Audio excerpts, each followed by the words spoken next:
Hello student, this is नूतन चौहान। आज इस video में क्या कंटिन्यू करने वाले हैं, क्लास 9th का हिस्ट्री का चैप्टर फ्रेंच रेवोल्यूशन। इससे पहले की वीडियो में मैं आपको फर्स्ट और सेकंड यूनिट करा चुकी हूँ। अब तक हमने फ्रांस की यात्रा में दो चीजें कर ली हैं।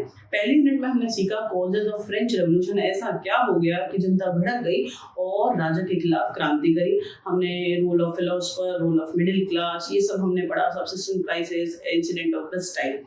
सेकेंड यूनिट में हमने पढ़ा कि द पर्टिकुलर डे जब क्रांति हुई उससे पहले क्या कंडीशन थी। 5 मई 1789 को क्या हुआ, 20 जून को क्या हुआ, tennis court incident, national assembly ने कॉन्स्टिट्यूशन को बनाया, कब कंप्लीट हो गया, 1791 में जाके कंप्लीट हुआ। एक्टिव सिटीजन क्या होते हैं, पैसिव सिटीजन क्या होते हैं, लोगों को क्या राइट्स मिले। तो सेकेंड यूनिट में हमने देखा कि पहले क्रांति से पहले फ्रांस अंडर मोनार्की सिस्टम थे, राजा का शासन था, ऑटोक्रेटिक सिस्टम था, और क्रांति के बाद क्या बन गया, कॉन्स्टिट्यूशनल मोनार्की बन गया। थर्ड यूनिट में मैं आपको सिखाऊंगी कि कॉन्स्टिट्यूशनल मोनार्की की जंजीरों को भी तोड़कर फ्रांस बन गया रिपब्लिक। ये इंटरेस्टिंग रहने वाला है कि फ्रांस पहले मोनार्की सिस्टम में था, क्रांति हुई तो कॉन्स्टिट्यूशनल मोनार्की बन गया, कि लोगों को कुछ राइट्स तो मिल गए, फिर भी राजा का शासन है, ठीक है। लेकिन अब मैं आपको आगे की यात्रा कराऊंगी कि फ्रांस बिकम रिपब्लिक, कि फ्रांस कुछ दिनों में और अच्छे से क्रांति कर और चीजों की स्ट्रैटेजीज को बदलकर फ्रांस एक रिपब्लिक कंट्री बनने वाला है, यूरोप की एक बड़ी कंट्री, ठीक है। चलते हैं, देखो जरा कि कॉन्स्टिट्यूशनल मोनार्की हो गया, लोगों को राइट्स मिल गया, उसके बाद क्या हुआ। जो राजा है ना, वो अपनी तो अलग अलग स्ट्रैटेजी बनाता है अपने पावर को क्या करने के लिए, एक्सपेंड करने के लिए। तो राजा ने क्या करा, जो फ्रांस का राजा है उसने एक सीक्रेट नेगोशिएशन किसके साथ करा, ऑस्ट्रिया और पर्शिया कंट्री के साथ कर लिया, ठीक है। और जो नेबरिंग कंट्री है फ्रांस की, now they all got worried कि भाई ये जो फ्रांस का राजा है ना, ये तो अपनी पावर को बढ़ाता जा रहा है, to put down the power of France king, ठीक है। All neighbouring country come together, इकट्ठा हो गई, and they try to attack France, कि फ्रांस की पावर को हम लेट डाउन कर देते हैं, खत्म कर देते हैं, नहीं तो ये अपनी पावर बढ़ाता जाएगा, धीरे धीरे नेबरिंग कंट्रीज पे सबसे कब्जा कर लेगा। तो उस चीज से बचने के लिए नेबरिंग कंट्रीज ने एक प्लानिंग करी कि हम फ्रांस पर अटैक करेंगे। इससे पहले कि जो नेबरिंग कंट्रीज हैं वो फ्रांस पे अटैक करते, उससे पहले जो नेशनल असेंबली है उसने प्लान बना लिया ऑस्ट्रिया पे, पर्शिया पे अटैक करने का। तो प्लान उलट गया थोड़ा सा। देखें यहाँ पर बहुत बहुत इंपॉर्टेंट है, अलग से ये क्वेश्चन आ जाता है, पूरे चैप्टर में कुछ अलग सा ये क्वेश्चन दिखाई देता है, बच्चे इस पे ध्यान नहीं देते हैं। देखो जरा, और ये तब है सिचुएशन जब कॉन्स्टिट्यूशन बन चुका है, ठीक है, फ्रांस अंडर कॉन्स्टिट्यूशनल मोनार्की बन चुका है। उसके बाद क्या हुआ, चीजें खत्म तो नहीं होती ना, पहले आप बच्चे थे, चाइल्डहुड में थे, फिर एडोलसेंट है, फिर एडल्ट होंगे, फिर बूढ़े होंगे, तो कहानी खत्म थोड़ी होती है किसी स्टेज पे। देखो जरा, neighboring countries too were worried by the development in France and made plans to put down the power of France in the summer of 1789. 1789 में, ठीक है, जो सारे लोग हैं नेबरिंग कंट्री है फ्रांस की, वो चिंता में आ गए, यार फ्रांस तो रुक ही नहीं रहा, इसकी तो पावर बढ़ती जा रही है। तो all decided make a plan to put down the power of France और फ्रांस किंग, फ्रांस की पावर को घटाएंगे तब ना जब सब मिलकर उसको हरा देंगे, ठीक है जी। चलो, बिफोर दिस कुड हैपन, इससे पहले की नेबरिंग कंट्री ऐसा कुछ कर पाते, क्या हो गया, the national assembly voted in April 1792, date को याद रखेंगे, April 1792, declare war against Persia and Austria. Persia कहते हैं, पर्शिया आप देख लो, पर्शिया एंड ऑस्ट्रेलिया, इसके खिलाफ क्रांति का ऐलान कर दिया नेशनल असेंबली ने। याद रहेगा, करना कौन चाहता है, नेबरिंग कंट्रीज जो हैं फ्रांस की, वो मिलकर फ्रांस की पावर को पुट डाउन करना चाहती है, घटाना चाहती है, कंट्रोल करना चाहती है, अपने पावर को एक्सपेंड ना करे, इसलिए वो अटैक करने वाले थे। लेकिन इससे पहले कि वो कुछ कर पाते नेबरिंग कंट्री, जो नेशनल असेंबली है फ्रांस की, ठीक है, उसने क्या करा, declare war against Persia and Austria के खिलाफ क्रांति डिक्लेयर कर दी। क्यों कर दी ऐसी, अरे अपने फ्रांस में अपने फ्रांस को डेवलप बनाओ और प्लानिंग करो, क्रांति क्यों कर दी, जरा वो देखो। France people saw this as a war of people against king and aristocracies all over the Europe. अब इस बात को समझो प्लीज कि जो फ्रांस के पीपल हैं क्यों उन्होंने बढ़ चढ़कर ये क्रांति में पार्टिसिपेट करा इस वॉर में, क्योंकि उनको लगा ये ना एरिस्टोक्रेसी क्लास और किंग के खिलाफ है। बात समझो, क्या फ्रांस के लोग ऑटोक्रेटिक सिस्टम से चिढ़ते थे तभी तो क्रांति हो गई, क्योंकि जो राजा है वो डेस्पोटिक पावर यूज करता था, अनलिमिटेड पावर, उसने तो खून पी रखा था लोगों का, इतने ज्यादा उन पे टैक्स लगा देता था, तो चिड़े हुए थे।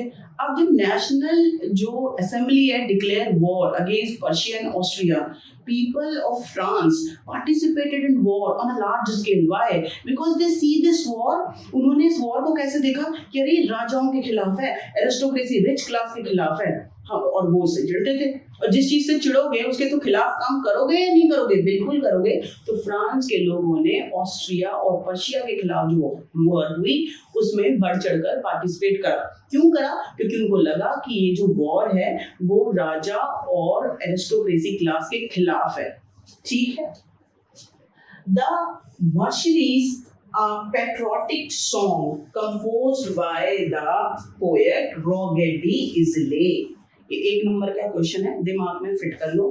जब ये क्रांति हुई ना और लोगों ने ये गाना गाया मर्सिडीज सॉन्ग, और ये किसने कंपोज करा है? भाई देशभक्ति गाना जब आप क्रांति कर रहे हैं तो देशभक्ति गाने लोग गाते हैं ना, लोगों में जुनून आ जाता है उससे। ठीक है, तो रॉगेट डी इजले ने एक गाना कंपोज करा, पेट्रोटिक सॉन्ग है, देशभक्ति का गाना है मर्सिडीज। बात समझ में आ गई? आगे चलकर ये क्या हुआ, it was now national anthem. इस क्रांति के बाद ये मर्सिडीज सॉन्ग जो देशभक्ति का सॉन्ग है इसको गाया था लोगों ने, अब ये सॉन्ग नेशनल एंथम है फ्रांस का।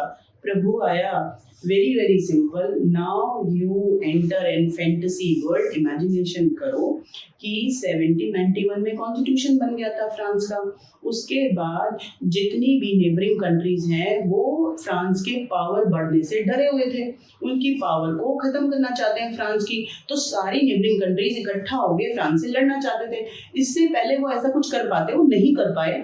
जो नेशनल असेंबली है फ्रांस की उसने वॉर डिक्लेयर कर दिया पर्शिया और ऑस्ट्रिया के खिलाफ अप्रैल 1792 में। बात समझ में आ गई? और जो फ्रांस के लोग हैं एज अ वॉलंटियर, पैसे भी नहीं चाहिए, आर्मी में तो सोल्जर पैसे लेता है, एज अ वॉलंटियर पार्टिसिपेट कर ले कि हम जाएंगे वॉर में ऑस्ट्रिया पर्शिया के खिलाफ। क्यों?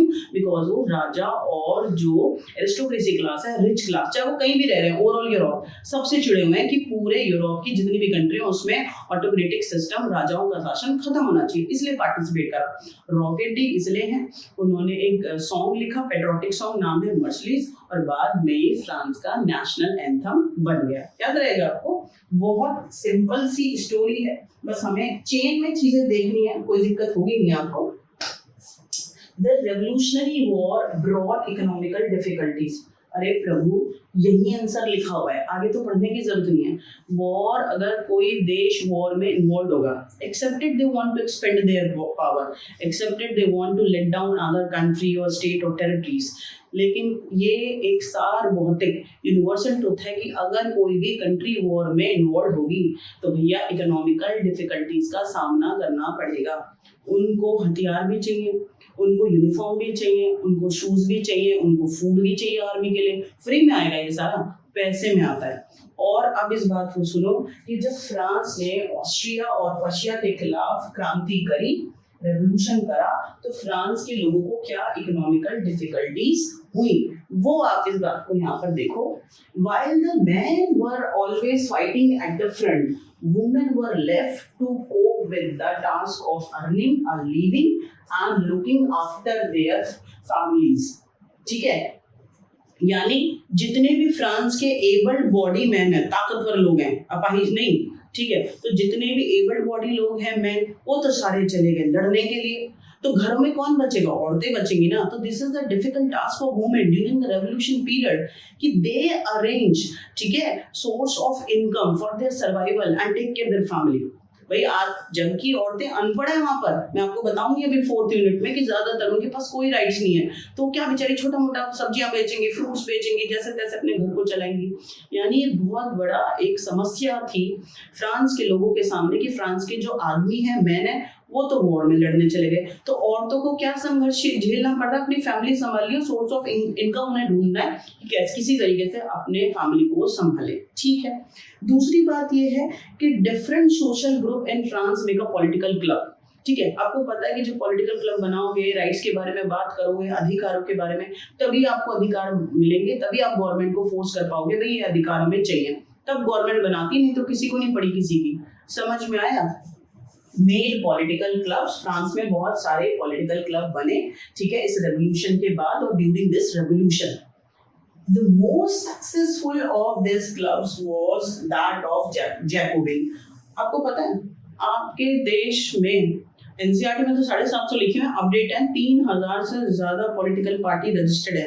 क्या सारी की सारी फेमस है? नहीं। बीजेपी, कांग्रेस, समाजवादी पार्टी, ठीक है, ये या तृणमूल कांग्रेस, आपको कुछ ही पार्टियों के नाम याद होंगे क्योंकि ये नेशनल और स्टेट पार्टी रिकॉग्नाइज्ड है और ये इंपॉर्टेंट है, इन्होंने ज्यादा ना फेम हासिल कर लिया है। तो क्या कह रहे हैं कि फ्रांस में अधिकारों के लिए बहुत सारे पॉलिटिकल क्लब बने, औरतों ने भी बनाए, वो बाद में बात करेंगे।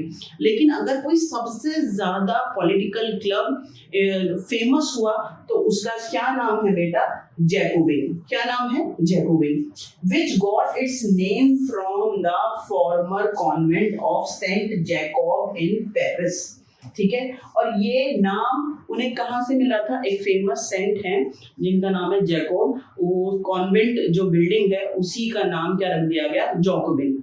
याद रहेगा आपको, वेरी वेरी सिंपल, कि जब रेवोल्यूशन हुआ, ठीक है, ऑस्ट्रिया और पर्शिया के खिलाफ, तो सारे आदमी तो लड़ने चले गए, औरतों पे आ गई मुसीबत, उन्हें घर संभालना है, खर्चा चलाना है, उनको काम ढूंढना है, अपना बच्चे भी पालने हैं, प्लस अधिकारों के लोगों ने नए नए पॉलिटिकल क्लब बनाए और उनमें जो सबसे फेमस क्लब है उसका नाम है जैकोबिन क्लब।